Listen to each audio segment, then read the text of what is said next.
Hi, my name is Kevin McDonald, and I'm declaring my independence. Independence from what? Why, negative thoughts and energy, of course. Chief among them, hate, division, and fear. You see, I know that we're all one, and together we can solve any problem, save our planet and each other. Please, join me as we come together as one and choose a better way to be. So now, let's begin with my independence report. And welcome everybody to another edition of my Independence Report. I'm so thrilled and so happy because my friend is here. Then we are doing some really cool stuff, and you need to go to YouTube and to look at all of the videos that we've put up there, as well as my Independence Report. If you want to look at some of the other things that Coryelle and I have done, she is pretty remarkable, and she is sitting over there in all her pretty glory. How are you?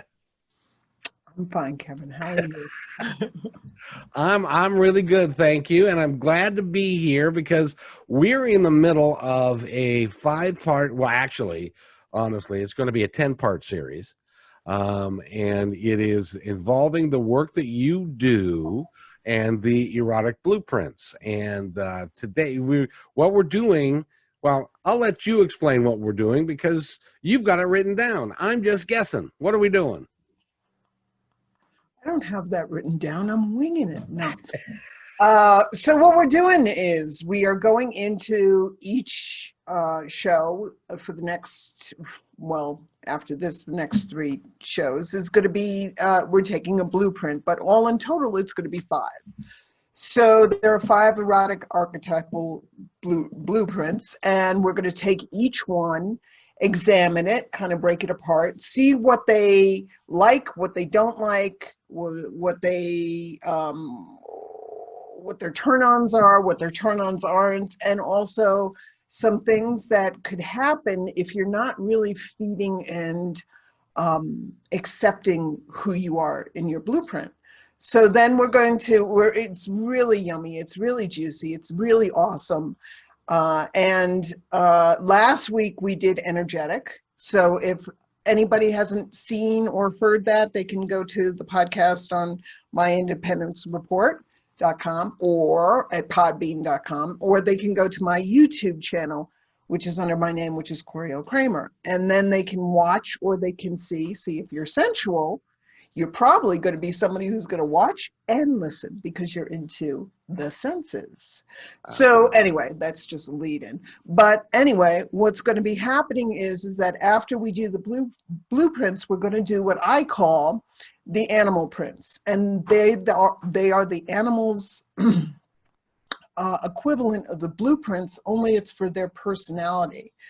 And I'm going to be able to show you and tell you how to really deepen your connection to your animal, how to make it even more enriching, even more incredible, even more awesome. So I'm looking forward to that as well. And I thank you for giving me the opportunity because you gave me your platform in order to do that.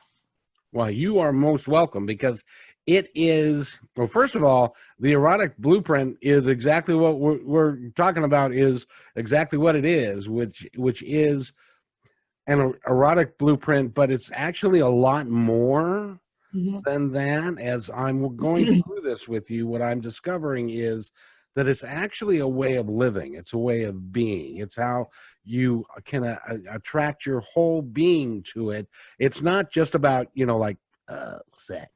It's about everything that you are and who you are. Before we get into it, why don't you give everybody your address so that they can take the quiz. Explain what the quiz is, and so that they can take it, so that they can then maybe go take the quiz, download it, and then come back to this to get the idea of what if they rank high on this particular episode. On this particular blueprint. Yeah. So the quiz I usually give out to people who I want to go into more client work with. But basically the erotic blueprint quiz is where you take a quiz of about 25 questions, I believe, maybe less. And at the end, they give you a percentage of what your blueprints are. It ranges from like in the high 30s or maybe the 40s to the lows to maybe 0.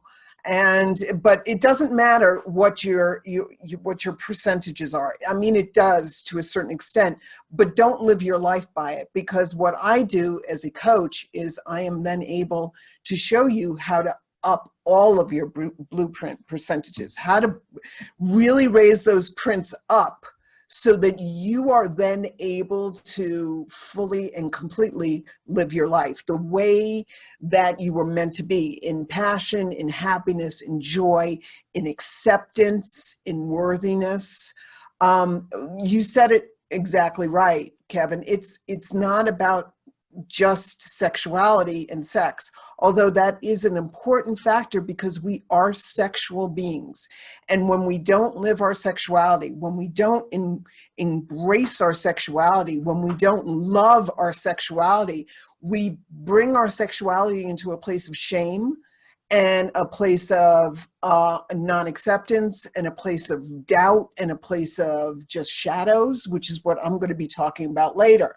When you're not fully accepting who you are in your, I call them the BPs. It just makes it easier. It's easier on the tongue. So I call it, and that's the blueprints. So the BPs are just another way of bringing this love of self into play. And I'm going to go more into it, but what I am is right now, the way that I'm dressed, from what I'm wearing in my hair to when my hair is decorated, to the makeup I'm wearing, to the clothes I'm wearing, these all speak to my sensual blueprint, my print, my BP. So the reason that I'm wearing in them is to give an example of when you're feeding. This is me feeding my sensual. This is me acknowledging her or him or they or them, whatever you want to call them. I call her her. This is me acknowledging her. This is me listening to her. This is me allowing her to be seen. This is me allowing her to be heard to a certain extent. So what it is that it's bringing self-love and self-acceptance to the next level. It is transforming who you are and embracing who you are totally and completely. So that's a little bit. I think I just had a breakthrough, and I know. And no, the breakthrough is this. That's why people dress differently. That's why people feel good about different aspects of their lives, because this is who they are. And what you're doing is helping people become self-educated as to who they are and why they do what they do. Is that fair? Bravo. Beautifully said. Beautifully said. But what it is this. A lot of people, myself included, before I found the BPs, a lot of people have no idea why they do what they do. That's exactly right. That's what I'm saying. And what I'm saying is, why do you dress the way you dress? Why are you drawn to what you're drawn to? Why do you speak the way you speak? You think it's just you being you, but when you understand that it's maybe many facets of the diamond that you are, then you understand you are so much fucking bigger than you give yourself credit for. And you understand that you got to let all of that shine. You can't just let a little of it shine. You have to let it all out. And when you let it all out, then you are living as you are supposed to be living. And that's why I'm so passionate about this work. It's exactly the way you said it. In fact, I'm going to go back. I'm going to listen to this. I'm going to write that down because that was good. That was an epiphany. I like that. Well, it just, because I've always wondered, why would it be that somebody who, I'll pick, like somebody that likes to dress like in Gothic wardrobe. Mm-hmm. What is it about that attracts them to it? And it has to do with something that is deeply, innately within them.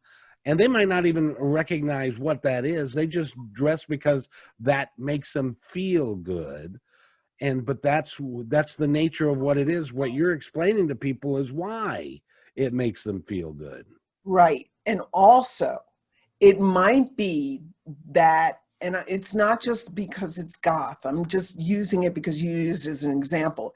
It might be that that person is listening to their shadow or feeling like they're, how do I explain this? They feel like they want to use it to almost kind of like show society and give society the bird. And that's okay. But if you're using it only as that, and you're not using it because it's something that you're acknowledging is a part of you and you're embracing that part of you and you're freeing that part of you, then you're more in shadow than you are in balance. Does that make sense? Yes. There's a fine line. And because the one, even though it feels like I'm giving the society the bird, it's not really about that. It's because you don't feel like you're accepted, that you have to do that. And then you have this other facet where you're like, you don't care if you're accepted. And not to say, I don't care, I'm giving society beer. I love who this part of me is. I'm letting this part of me be free. And that is where the power of the persona, which is some of the work that I do, which is allowing that part of you to come out, showing, embracing that part of you, whether it's playing a part or whatever you want to call it. I think of it more as letting that facet shine outward and really just allowing that voice, that facet, that persona or facet to have a voice, to be seen, to be heard, to be acknowledged, to be expressed. No matter what. So there's a difference between that. One is because you're angry, you're not being accepted. The other one is you're being accepted by yourself. You don't care if anybody else does, and that's okay if they don't. Gotcha. Powerful work. So what we're going to talk about today, last time we talked about energetics, and I'm a higher energetic than this particular one we're going to talk about today, I'm a little lower in. So you're going to have to guide me through this. That's right. Because I did take the test. So, now, did you want to put out the test, or do you want somebody to call you to set up a time? I have a special link, and I can certainly give that special link to you, and you can put it on the podcast, and I can put it on the YouTube site. So people can take the test, and it's going to, I give you this link is because they like to know who's sending who and from when and from what, from where, when you click on the link. So it's a special link for me. So, and then if you want to, you can certainly go to my website, fill out the form, and let me know which blueprint you are. And, if you want to set up a possibility call or a little call where I talk to you more about what I do, we can certainly do that. I'm happy to do that. In fact, I'd love to be able to do that because in fact, I think that probably makes more sense. You go to your website, and because I don't necessarily want you to get inundated with people taking the test and then not wanting to act on it. So if you have a desire to really act on the information that you're about to receive from us, then you can go to Coryelle's website, and you can email her, and she'll send you the link, and then you can take the test from that point. That probably makes more sense. Thank you. I appreciate you for saying that. And so your website is? You're right.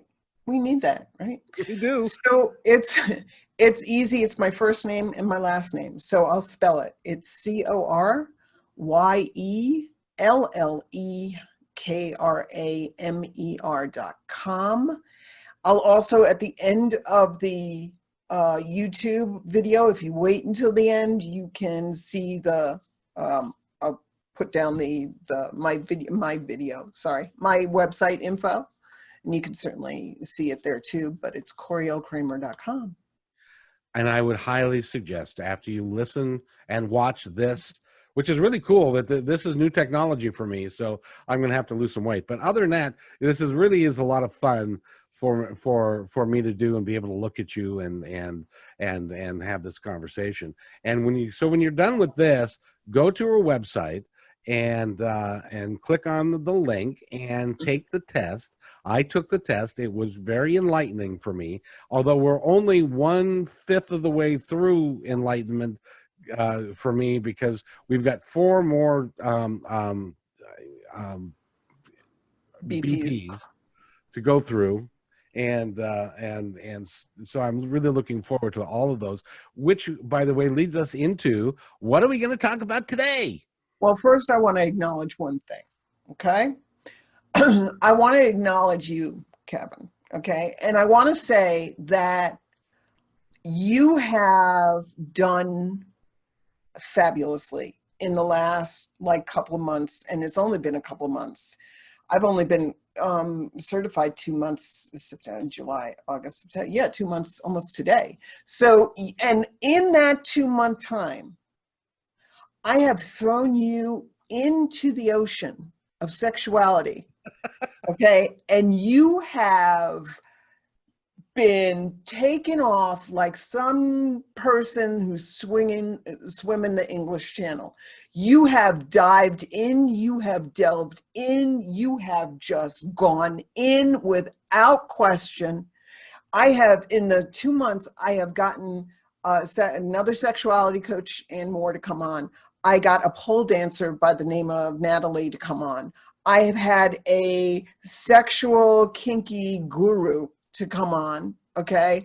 And you've done an interview with all of them fabulously. And then, of course, you've had to deal with my crazy ass. So I just got to say, bravo, really and truly. You have really dived into this so wonderfully and so beautifully. It has to be acknowledged. Well, thank you. I will tell you, I have really enjoyed the interviews with Orpheus. Was interesting. I know you liked it a lot when we did that, and I had somebody else tell me that Natalie, the pole dancer, was just extraordinary. And let me explain to you why I have delved into this and why. For me, it works. Sorry, Mom, you can turn it off now if you'd like. But first, it's we met like in January, and you are an animal communicator, and you're a psychic, and you're a medium, and stuff, which I'm drawn to anyway because I am an energetic. But more so than that, I believe that the work that you're doing is pure and is genuine and is right. And what you're trying to do is to help people live their lives better and more authentically, which is all about what my Independence Report is about, is to help people to live their lives, to determine for themselves who they really are, and understand that we're all one and we're all combined and we're all together, but we're all different as well. And that we've all had different experiences, and we need to get through those experiences. And I look for people who can help you get through those experiences so that you have aha moments like I just recently had during the show, so that you can understand who you really are. And then you can help. Then what happens is, oh, you're going to get me going. And then what's going to happen is that you're going to make changes in your life that are going to affect the 7 generations of bullshit that's gone on before you, so that you can end that 7 generation cycle, so that you can then give your children and your grandchildren something dynamic that they can learn from and they can live through.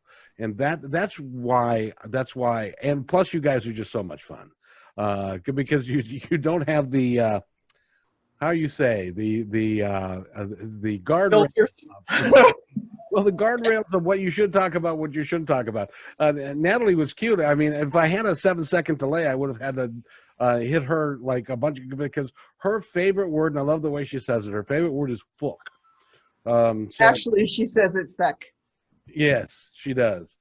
So it's really is it's fun. So, but I enjoy it, and I'm going to enjoy this thing. And I do have to tell you one other thing that I've got coming up that's going to be on my Independence Report, since we're doing a little commercial about that.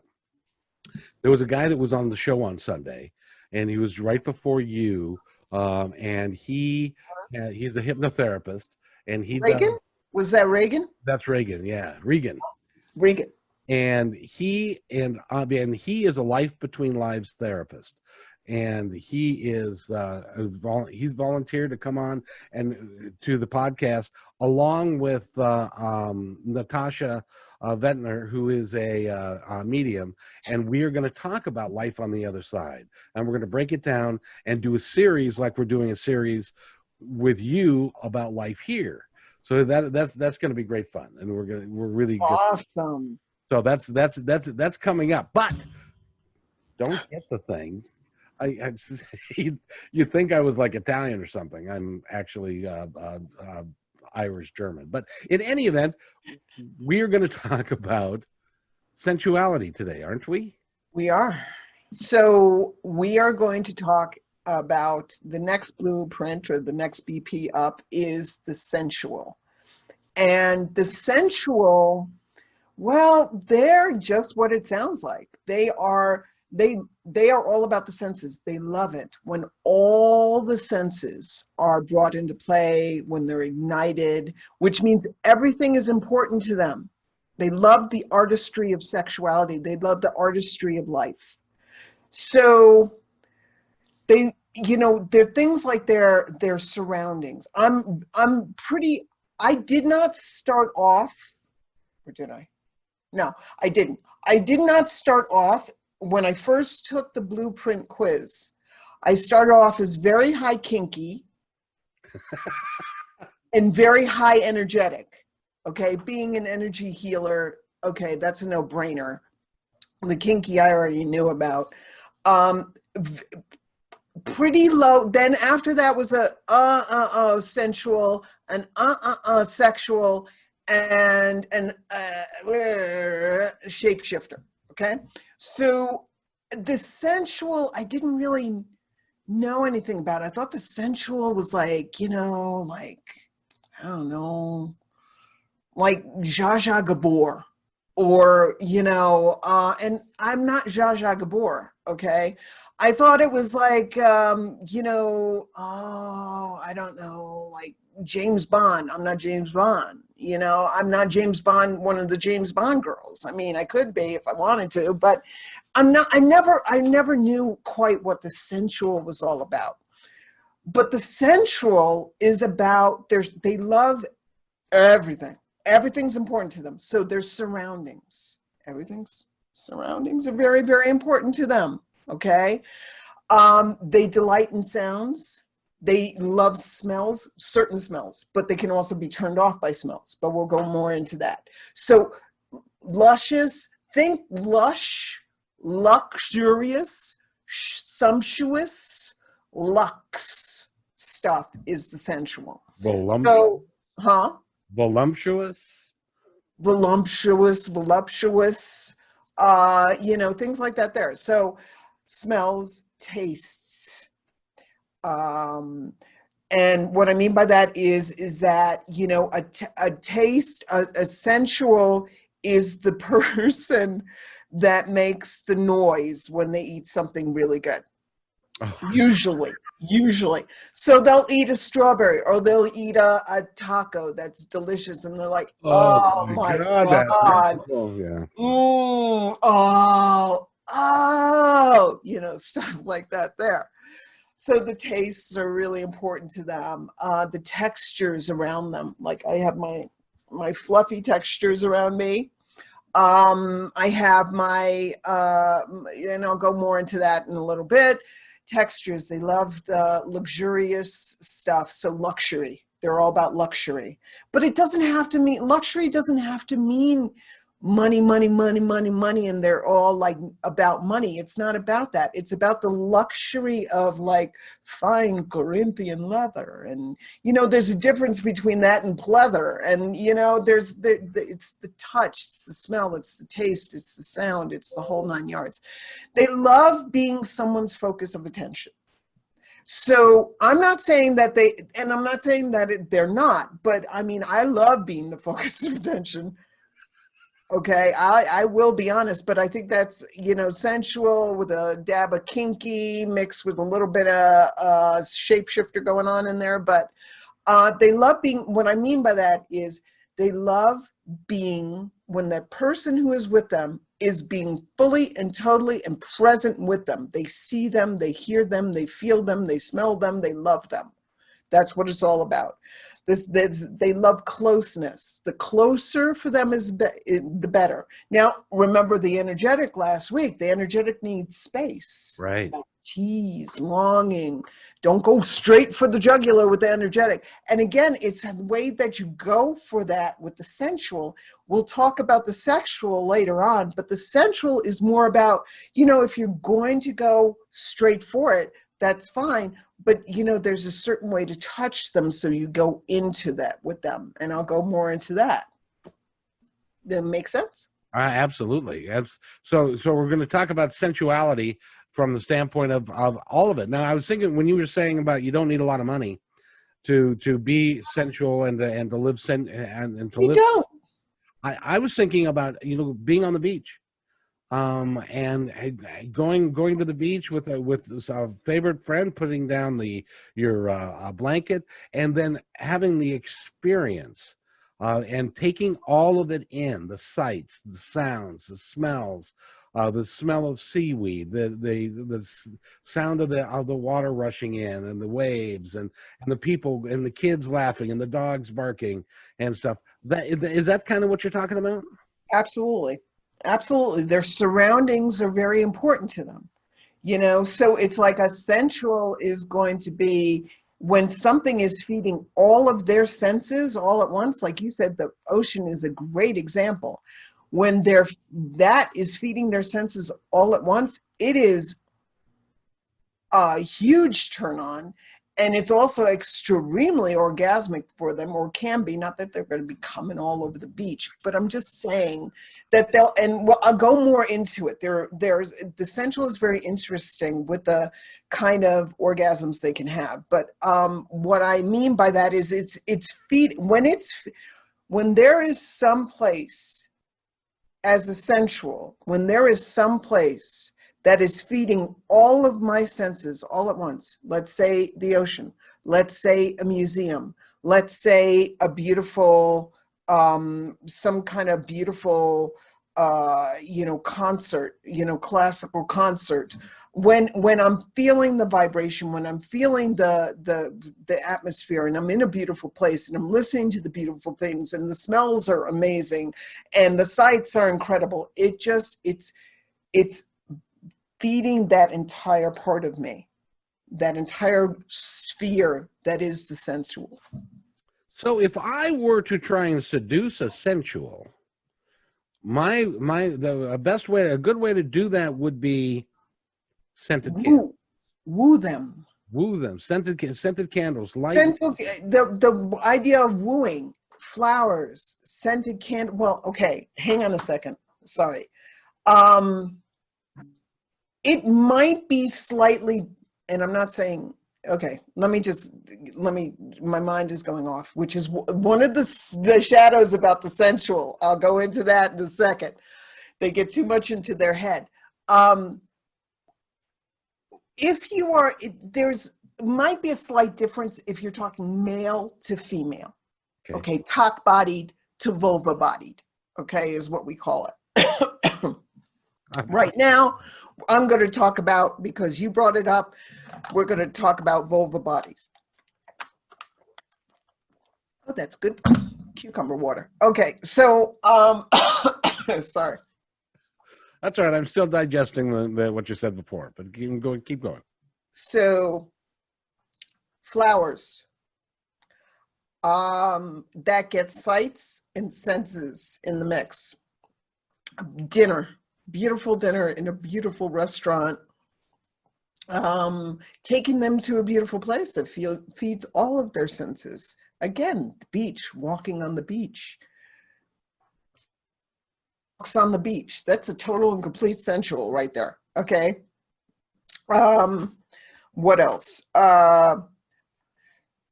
Taking them on a trip to a place they've never been before, so they can have that experience. There's so many ways to feed and woo, but it's about wooing them. It's not about just going for it. They need to be fed through their senses a little bit, and then you're good. A nice hot drawn bath, something yummy, delicious, things like that there. So that is a great way to, so for those of you that are the, what did you call them, the cock bodies? I guess that, Yeah, instead of, because there are people, and you should know this, so I'm going to teach you something.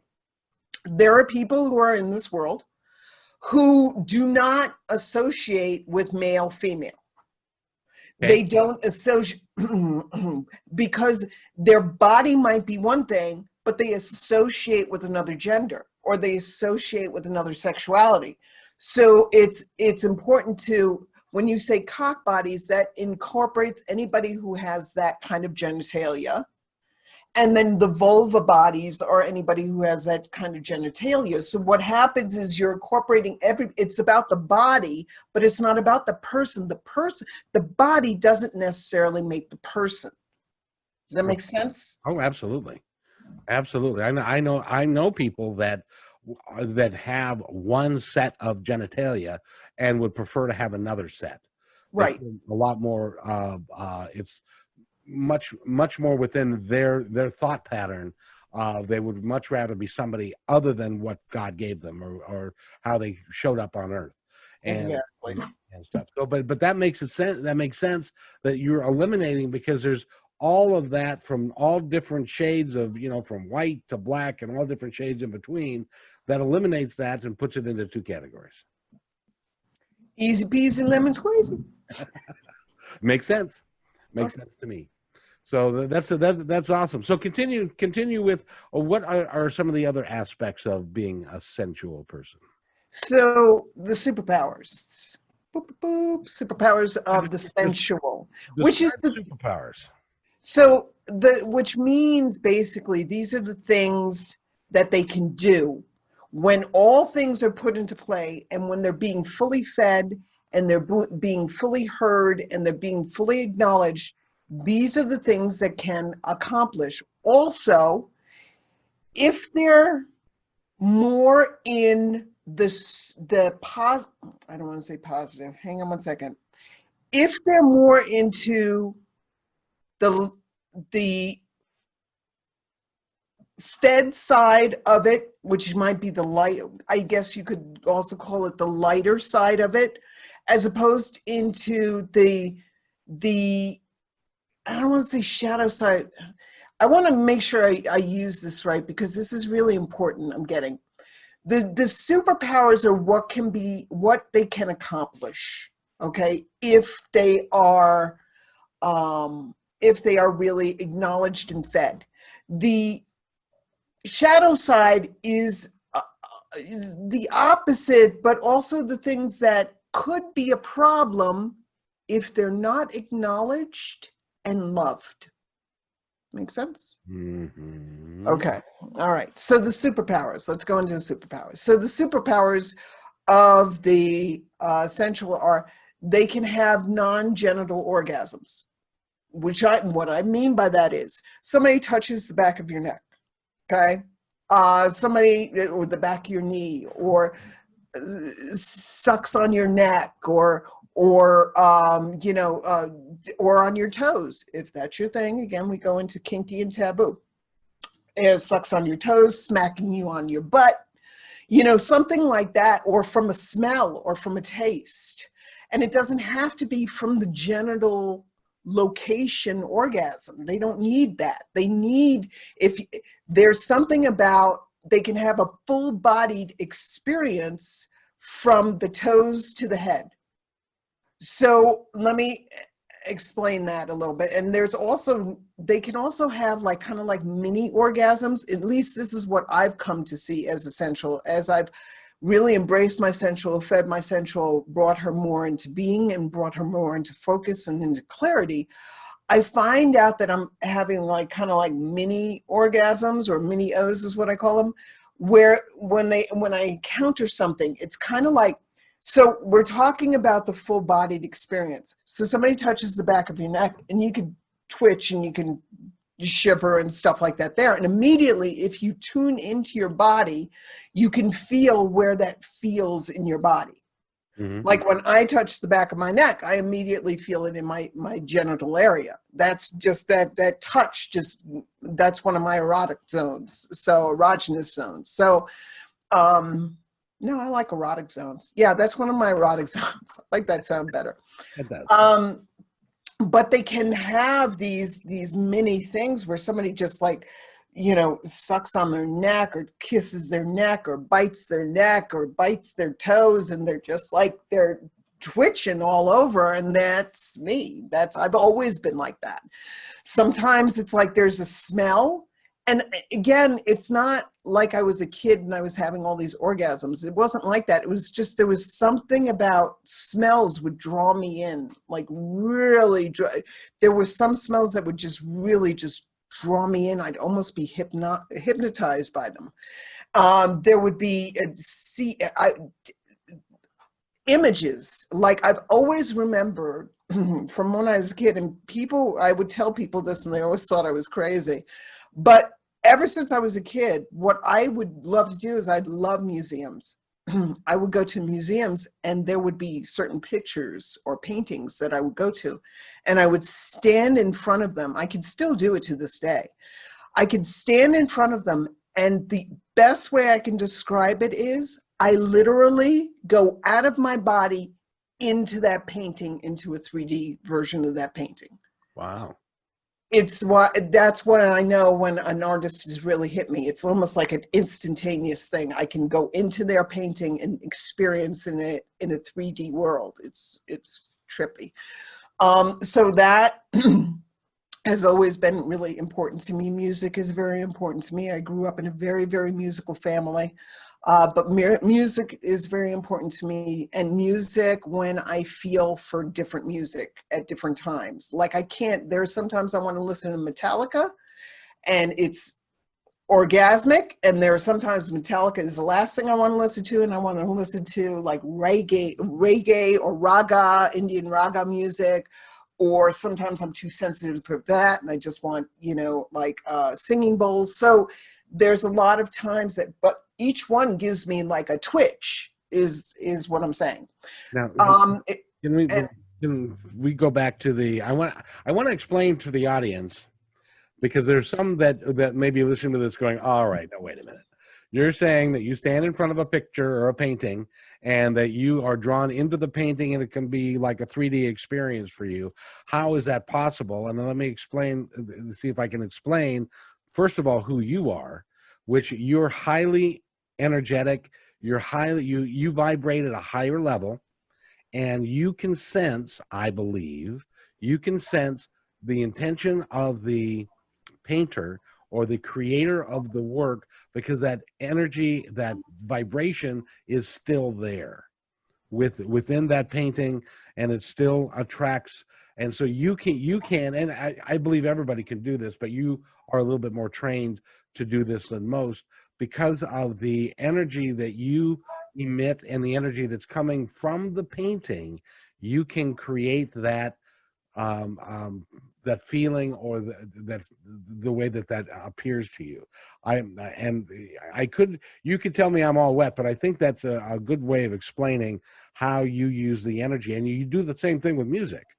And the vibration that music provides can be a wonderful sustaining thing for you, and it can for most people, which is why they sell billions of records, because everybody likes music. But does that help? I wanted to kind of frame that so that people could kind of get an idea of, am I close? Is that accurate?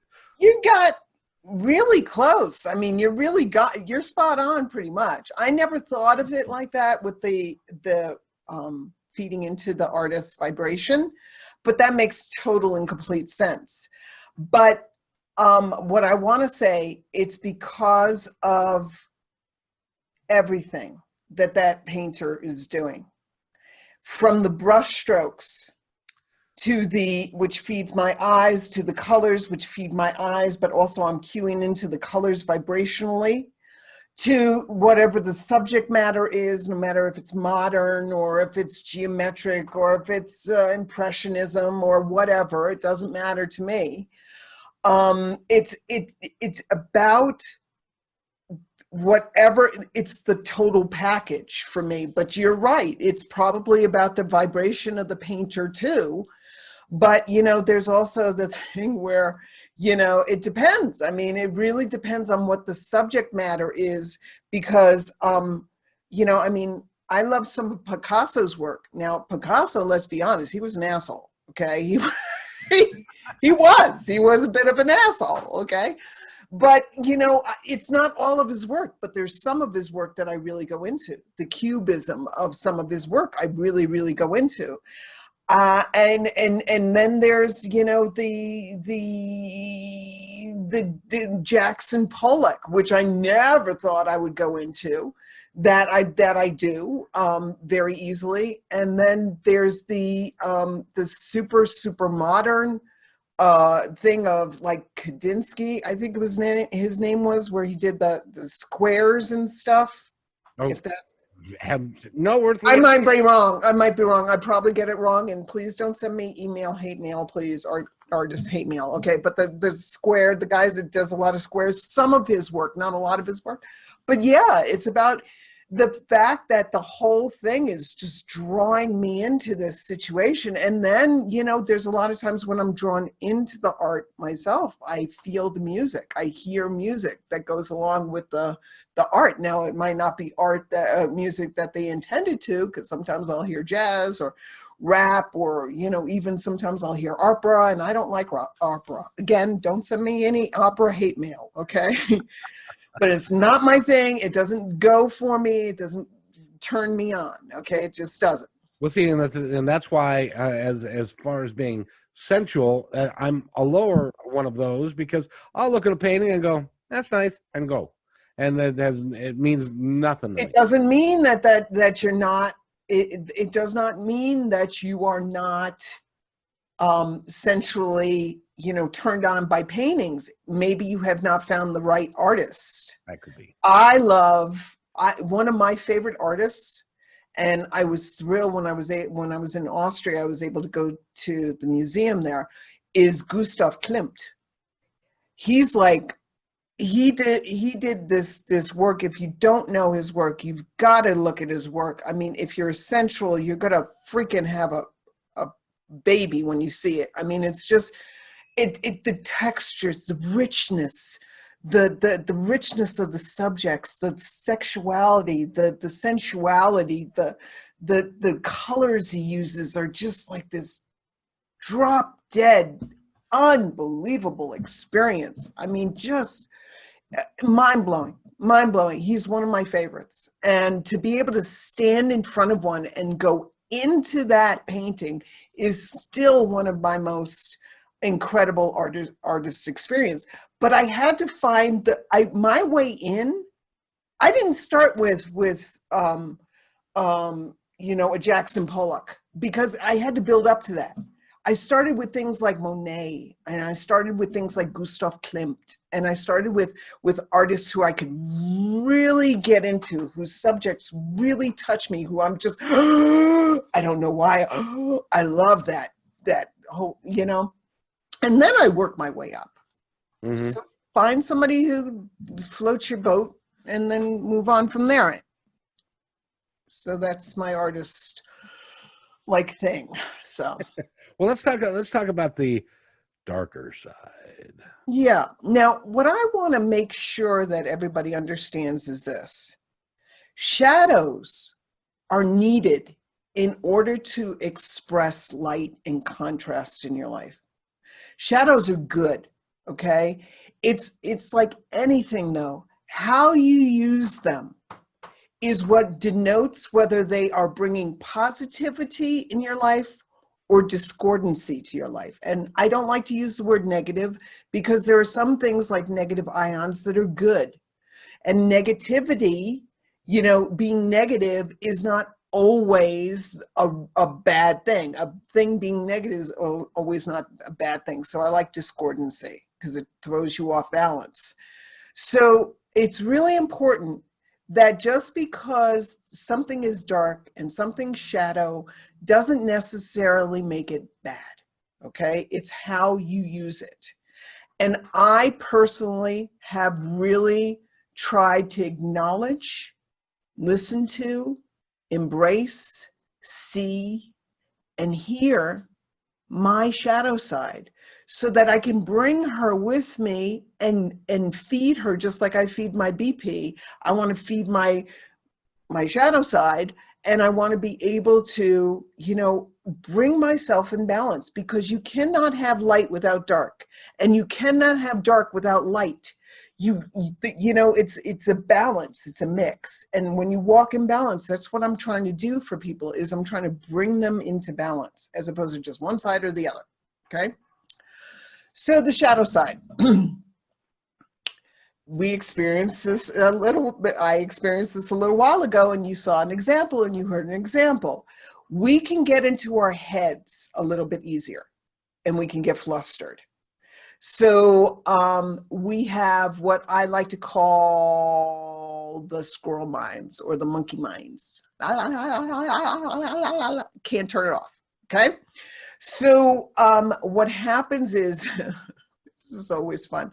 So what happens is that especially while you're getting deeper and deeper and deeper into your relationship, or even if you're self-pleasuring, what can happen is you start noticing your thoughts more than you notice the sensations that are going around in the body.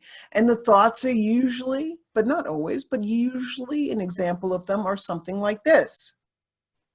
I'm taking too long to orgasm. You think I'm taking too long to orgasm? I think I'm taking too long to orgasm. Does he think I'm taking too long to orgasm? I don't know, but I'm really worried. Now I think that he's thinking that I'm thinking that he's thinking that I'm thinking he's taking too long to orgasm. Do I smell bad? Does my body smell right? Do I smell okay down there? Did I shave enough? I don't know if I shaved enough. Am I scrubbing a little bit too much? Is my scruff too scruffy? Is my legs too hairy? Are my pits too hairy? What's going on? Okay. Do I have body fat? Oh my God, wait a minute. I'm a little bloated. Oh my God, he's seeing that. She's seeing that. I'm a little bloated today. Do I have a little bloat? I don't know. Cellulite. Oh my God, cellulite. There I go. I'm celluliting. I can't do this. Hang on a second. I need a second. And this is what's going on in their mind. So what's happening is the more that person that they're with is going into whatever they're going into, the more they're not into it. So what happens is that they're more into their head than what's going into, or what's going on in their body, on their body, around their body. Again, it's something that unless you stop, drop, and roll, it's not going to get any better. It's like a snowball running downhill, and it just keeps on picking up speed. So what usually happens, I'm not saying always, this is from my personal experience, and I'm getting real here. What usually happens for me, and I was so happy when I got to say this, when I first heard about this in the Sensual, and I might get a little emotional here,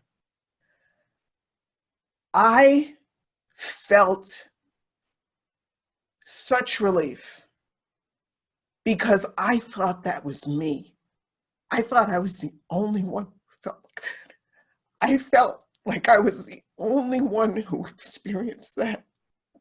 I felt so alone, and I kept saying, what the fuck is wrong with me that I can't be there with this person? What is wrong with me? And when I found Jaya and I heard her say the sensual shadows, it was like, I'm not broken. I'm not broken. I'm not broken. There's a reason for this. And it was so incredibly relieving to know that I'm not something that's wrong. That being said, what happens is when you get more and more and more and more and more and more into your mind and less into the situation, what starts happening is you fawn. And what fawning means is you just do whatever you can do to get over that situation so you can make that other person happy. And I never orgasmed through genital sex. I have not had one orgasm through genital sex in my entire adult life, because I would get into that headspace over and over and over, and it would always be there waiting for me, just like a tiger waiting for an antelope in the grass. It would always, and I would always go into it thinking, this time it's going to be different. I really care about this person. I really love this person. This time it's going to be different. And it never was. Didn't it become a self-fulfilling prophecy? Yeah. I mean, absolutely. Without a doubt. I mean, it would set myself up for sabotage. But then I would also use it during my darker days. I would use it as a way to beat myself up. Oh, you're fucked up. Oh, you are fucked up. You are a piece of shit. Look at you. You can't even relax. You know, you can't do this. You're not a woman. You're not a woman. You're not a man. I mean, I'm not a man, but I'm assuming there are sensual men that would say the same thing. I'm not a man. I'm not man enough. I can't do it. I can't get her up. Whatever. You know, so I would use this as a tool, which is, again, an indication of it becoming the shadow side. I would use it as a way to beat myself up because I hated myself so much at that time, both a long time ago. I hated myself so much, I would use anything and everything to beat myself up and to make myself less than, and to make myself unworthy of the person that I was with. That's hard to deal with. Yeah, it was big. It was big. When I heard Jaya, who is my mentor, and who came up with the Erotic Blueprints, when I heard her talk about, there were two phases that really helped me. There was the kinky, and we'll go more into that, but there was the sensual. When I heard that, I was like, oh my God, she sees me. For the first time, I felt like I was seen, and I felt like I was acknowledged, and I felt like I was held, and I felt like I was okay. All right, now I know it's not me. It is me, but it's not me. It's because I wasn't feeding myself fully. I was feeding myself maybe a quarter. So you're feeding, imagine a pie. Okay, you're feeding your family, but you're only giving them a quarter of the pie. Okay, and you have all this other pie left, but you're like, no, you can't have that. Because no, you can't have that. You're not worthy of that. You only get this quarter. So of course I was hitting myself in the face and coming up against the door of self-loathing with that. So the big thing is, not being able to get out of your own head. That was a huge epiphany for me. So the other thing is that when they're sensual, because they're all about the sensuals, okay, and the sensuality of stuff, they can kind of get into their heads of being not happy with mess, bodily fluids, things like that there. Now, oh, that's so gross. Yeah, icky. I call it, it ekes me out. I call it icky. It ekes me out. So let me give you an example. But it depends on the person. You gotta understand with the sensual, it's about it with any of this stuff. It's about the person. This is not cookie cutter. Every single person is different. And So there are no absolutes. There are no absolutes. No absolutes. Absolutely. There's two absolutes: death and taxes. And sexuality if you feed it, but for a happy life. Anyway, so what I want to get into. This is my example, all right?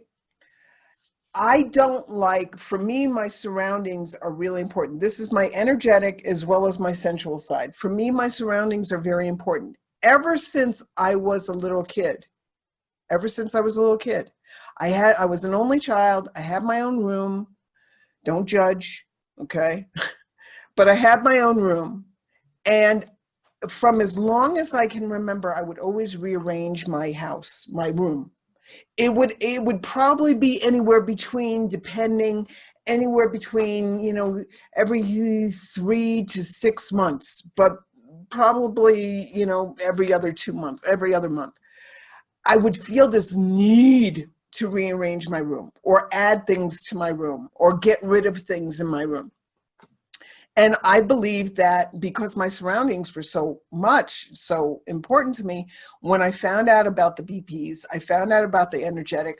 The reason is that I needed to move when you move furniture, it moves the energy in the room. Feng shui. Feng shui. When you add things to it and take out things, again, you're adding, and I would usually add stuff that was very comfy, very cozy, would make me feel good, like big Alice in Wonderland chairs, and just that I could curl up and read in and stuff like that there. So there was a lot of that since I was a kid. So I don't like mess, though. What it is that my house, and I'm not anal about it. I'm not crazy about it. I'm not fastidious about it. But what I need is that after a certain amount of time, my house needs to be clean, because if not, it ekes me out. So for another thing, but here's the thing where there's differences. And this might get a little gross for some people. So sorry, not sorry, but it's got to be an example. So for me, I love my cat Tau. He's amazing. He's sweet. He's adorable. He's loving. He loves to come up, give me kisses and stuff like that. I don't mind that. Kiss me. I don't care. I don't mind that. What he has a tendency to do is when he gets really, really excited, and I don't mean sexually, I mean when he gets happy, he gets really, really happy. He's purring away. I'm petting him. He's purring away. He starts drooling. Cats do that. They drool out of their nose. And he drools, and it hits my bare leg, and I am immediately like, I can't describe it. The best way I could describe it is I am totally and completely eked out.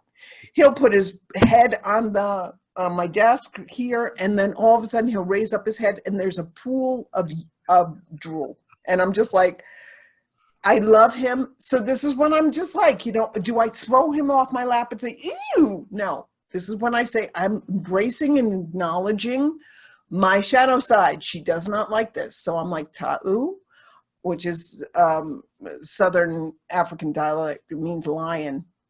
I say, Ta'u, I need you. I love you. I appreciate you. I thank you for expressing your love for me, but I need you off my lap right now. And then I take a tissue and I clean up whatever I need to clean up. Now, do I make a face? Probably. I can't help it, okay?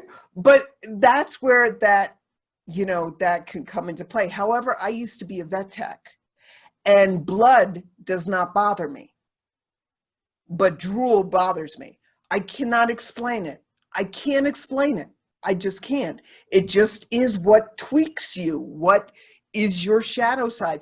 But the thing of it is that when you acknowledge your shadow side, when you say, okay, I see you, I'm not going to pretend like I'm okay with drool because I got to love my cat. No, I'm going to say, I see you, I acknowledge you, I hear you, and I'm going to do something about it because I love you. Same thing when I have to vacuum the floor. I understand my sensual is going crazy. She's like, oh, no, we got to do something about this. Okay, let's do something about this. I will stop what I'm doing. I will vacuum the floor so you feel better. And I immediately feel like she feels loved and cared for. That's That's the bottom line when it comes to the shadow side. That's what I try to teach people to do, is to live in balance. But there's so many different shadow sides to the sensual, because and any of the blueprints, because there's so many different people and no two people are the same. That's got to be frustrating for some of us, but there are things that I get exposed to in my former line of work that makes you throw up in your mouth just a little bit, and it's Yeah. there's nothing you can do about that. You just have to, and you just have to accept it and go on, and if so that's really good. But if you accept it and just go on, you accept it, but you say to yourself, you know something, I understand you. I understand why this bothers you. And I'm sorry that this bothers you. Saying that to your shadow side. Look, I grew up in New York City. Okay. I've seen some wicked shit. Okay. I've seen stuff I don't know, man. Go into the damn like A train station at 198th Street. Okay. And it's real interesting. Okay. But there were some things that would bother. I would see urine over here and poop over here, and the urine might be like, it's urine over here. I'd be like, oh my God, yeah.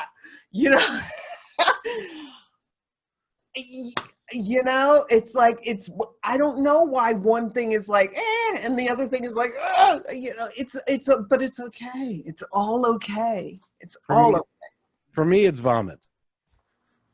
Oh, and picking up dog poop. Especially when you put that little glove on and you reach down and you pick it up and it's still warm. It's like, it's almost that's really hard for me. But yeah, I get it. So the main thing is the sensual needs to relax in their body, whereas other blueprints might just need they might just be able to go for it. But the sensual really needs to be relaxed in their body. So a lot of the times when the sensual is going through all this stuff, they will fake orgasm. I'm not saying all the time, but I am saying because they're fawning, because we have no other choice and we're so much in their head and we're just like, let's just make this person happy. Let's just whatever I got to do to make this over with, because I can't take this in my head anymore. I can't. It's exhausting. Sex should be just like this beautiful, wonderful experience. But I used to have it in my head where it was like I would have this person with a bullhorn in my head going, body odor. You need to watch out for that body odor. No, don't let them see you over there. No, you didn't shave right. I mean, it's awful. Well, and I got to tell you, speaking from the male point of view, the same thing comes up. Is it yep. big enough? Is it wide enough? Is it long enough? Can I keep it up there? Is it hard enough? Is it? Did I drink too much? Did I not drink enough? It's like does she?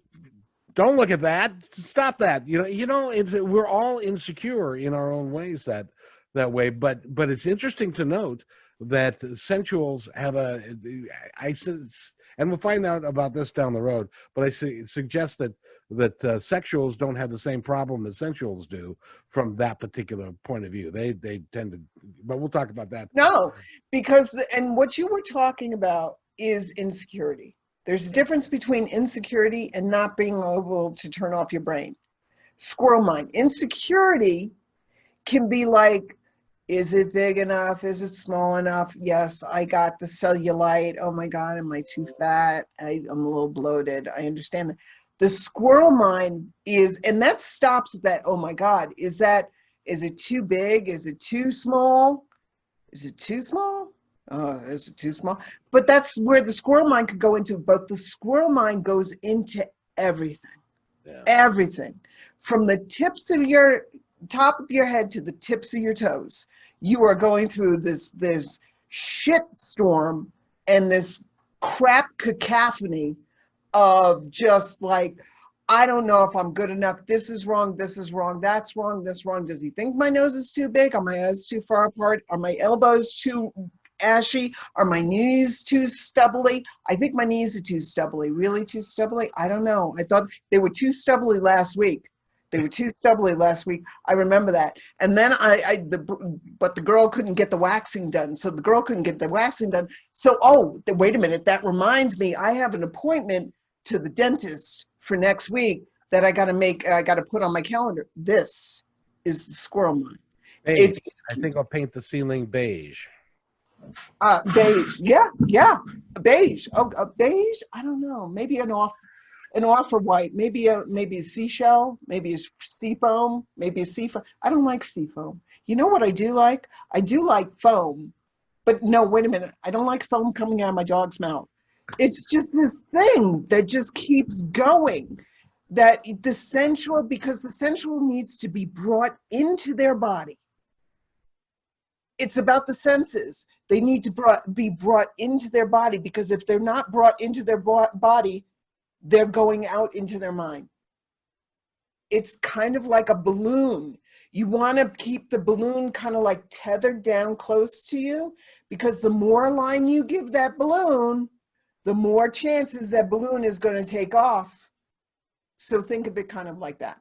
So if somebody says, no, we can't go in the bedroom, and no, we can't make love tonight because I haven't vacuumed, you might think, in my mind, I'd be going, that's fucking crazy. And in your mind, that is a real, honest to goodness thing. Is that right? Yeah. Or I haven't cleaned my room. Oh my God. How many times did not I have somebody come over my house because my house didn't look up to par? Absolutely. Absolutely. And I'm not talking about sex. I'm talking about any kind of interaction. Or you haven't cleaned the bathtub, or you haven't cleaned the... Oh, yeah. They can't go into the bathroom. Oh, no, you can't go in there. I didn't clean the tub. No, you can't go. So let's go into the touches. So there are different touches, just like the energetic. The energetic last week, I'm just going to recap. The energetic is about, you need either hovering touch, where it's not touching the body. It's about light touch, so just touching the hairs. Sorry. So then you have the sensual touch. So the sensual touch is, you take your arm, you take your hand, and you cover that part of you. It's contouring. So the fingers wrap around, not too tight. We're not talking kinky. Okay. Just talking nice so that it wraps around the hand. So like this. And then you just bring it down. It's this contouring, beautiful, just touching the muscles of and feeling the shape of the body.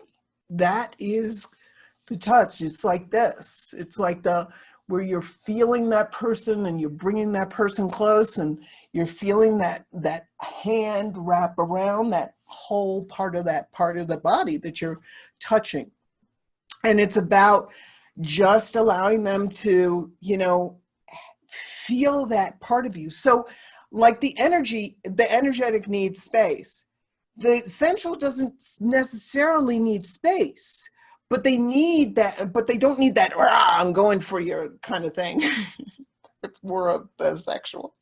But it's like, but they don't mind that, I'm coming in to get you.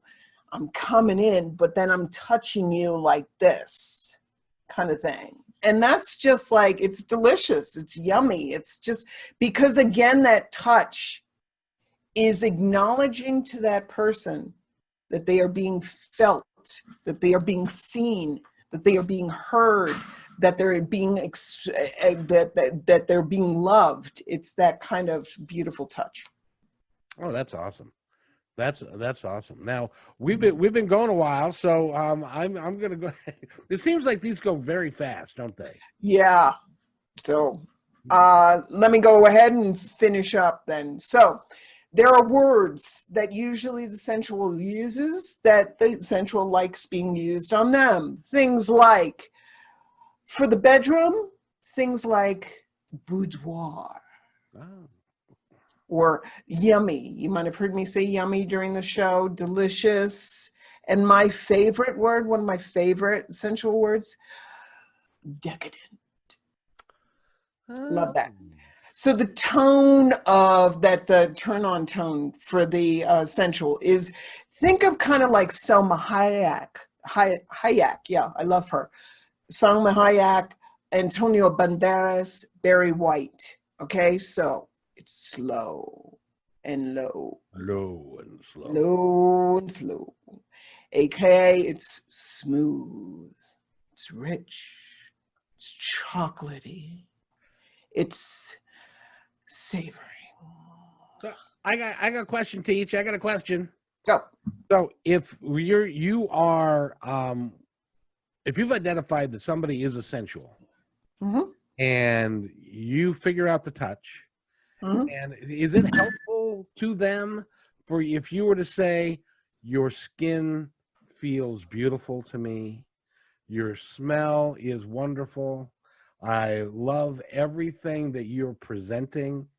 Is that a way for you to, I guess, identify with them and to help them get through some of that stuff? Yes, very well done. Very well done. I see you. I want to delve into the pools of your eyes. I want to experience being one and being a part of your entire beingness. I want to feel your entire body coming onto my body and expressing myself in a way that I can never express with another human being. I want to feel you, touch you. I want to see you. I want to hold you. I want to, those kinds of words. You did very well, Kevin. Bravo. And Bravo. that's why there are a lot of songs that have those words directly in them, like touch me, feel me, love me, smell me. I don't know about smell me, but No, but so you smell wonderful tonight. yes. Oh my God, I love your perfume is delicious. Your cologne is just sumptuous. Yeah, baby, they love that. They're like, ooh, I smell good. Yay, 1 cent down. Check that one off the list. Yeah, Okay. you know. So turn on things for the sensual. Okay. We already talked about juicy fruits, sumptuous foods. I love like exotic foods like African, East African, or where you have to eat with your hands. And I know, again, you think the sensual doesn't want to eat with their hands, but it's about the experience. Indian food, I love eating with my hands because it's so delicious. It's so sumptuous. Glorious bath with yummy bath salts, rich or soft textures. Like I have this pillowcase. This is just fantastic. I love this. The feathers, or any kind of furry stuff. I have a lot of furry blankets. Essential oils. I like lemongrass. I have flowers, echinacea. I love that. Any kind of softness is great. This is a deerskin glove that was my mother's that I just absolutely adore. So beautiful clothing that looks both pleasing and feels both pleasing to the body. Music that invokes strong positive emotions. It could be situations, places, people, places, things. All these things feed into the sensuals experience. That is awesome. By the way, if you joined us right in the middle of this, we're talking with Coryelle Kramer, and go to her website, which is CoryelleKramer.com, and spell Coryelle for me. So Coryelle, Coryelle is spelled Coryelle, Kramer, KRAMER.com. And for our next adventure, we are going to talk about the sexual. Uh-oh. That's when we run into trouble. That's when the guy says, I don't care what you smell like. Come here, baby. No, the sexual can be a lot of fun. Sexual can be a lot of fun. So I look forward to it because there's a lot of people who are sexuals who are not really who are living in a lot of shame. So I'm hoping that the next show will really help somebody understand themselves a little bit more. And that's what this Hopefully. is all about, is to help somebody help themselves and to understand a little bit more, because we can't understand you unless you understand yourself. Amen, brother. Amen. So by the way, go to our website and click on the take the quiz. I dare you, I double dare you, take the quiz, and then you can talk to you email her, and you can talk to this fine young lady in person, and she can help you determine what it is that you want for yourself. Just so that we can we expand on that. So if somebody contacts me first, then I can send them the link to the quiz. Perfect. That's what I meant. That's what I meant to say. So, Oh God, I love you, Kevin. You're awesome. Coryelle, you're so much fun, and I really appreciate having you here. And I really think that more so than just learning about I think that your work is going to do a lot of good in a lot of areas, because all this translates into more areas than just sex. It's about how we live our lives and who we really are. You said it perfectly in the very beginning, Kevin. Again, I'm going to go back and listen to that because I write that repeat down. that again for That was perfect. That was like an epiphany. But that's what you said there is exactly what it's all about. It's about getting to know yourself on a much more deeper level. It's about honoring all the parts of yourself. It's about living who you truly and fully are without any apologies. I wish I'd have said that. That was really good. That was really good. So again, we've got to go. But one last thing before we go, to give us a thought for the day, if you will.